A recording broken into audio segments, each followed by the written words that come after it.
మీరు ఒక డాక్టర్గా చెప్పండి. సో అప్పుడే పుట్టిన బిడ్డకు అట్లీస్ట్ 1 month వరకు విజిటర్స్ విషయంలో ఎలాంటి జాగ్రత్తలు తీసుకోవాలి? ఎస్పెషల్లీ ఫస్ట్ 1 month మనం ఏం చెప్తామంటే, ఎవరైతే బేబీని కేర్ తీసుకుంటారో వాళ్ళు ఎక్కువ మంది టచ్ చేయొద్దండి.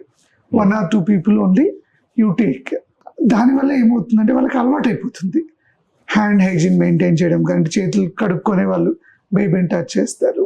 ఓకే, అండ్ వాళ్ళకి తెలుసు ఒకసారి బేబీ ప్యాటర్న్ కూడా అలవాటు అయిపోతే బెటర్ ఉంటుంది. ఎస్పెషల్లీ విజిటర్ పాలసీలో ఏంటంటే 1 month వరకు వీలైతే అవాయిడ్ చేసుకోవడం బెటర్. ఈవెన్ ఫ్యామిలీ మెంబర్స్లో కూడా ఎవరికైనా ఫీవర్ కానీ, కాఫ్ కానీ, కోల్డ్ కానీ ఇట్లా ఉన్నప్పుడు better they can get avoided. అంటే వాళ్ళు అక్కడికి కాకుండా ఉంటేనే బెటర్ ఉంటుంది. కానీ కొంతమందిలో ఇంక మనకి ఛాన్స్ లేదు.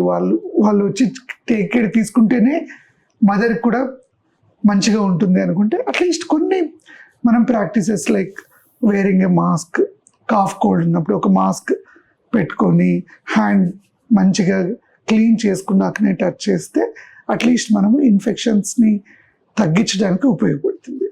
విజిటర్స్ కూడా అంతే, వచ్చినా సరే వచ్చి చూసేసి వెళ్ళిపోమని చెప్పాలి.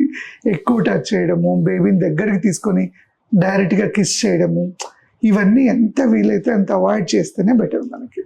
ఎందుకంటే మనకు తెలుసు ఓరల్ క్యావిటీలో కూడా చాలా ఇన్ఫెక్షన్స్ అనేవి ఉంటాయి. Especially if they are not taking care.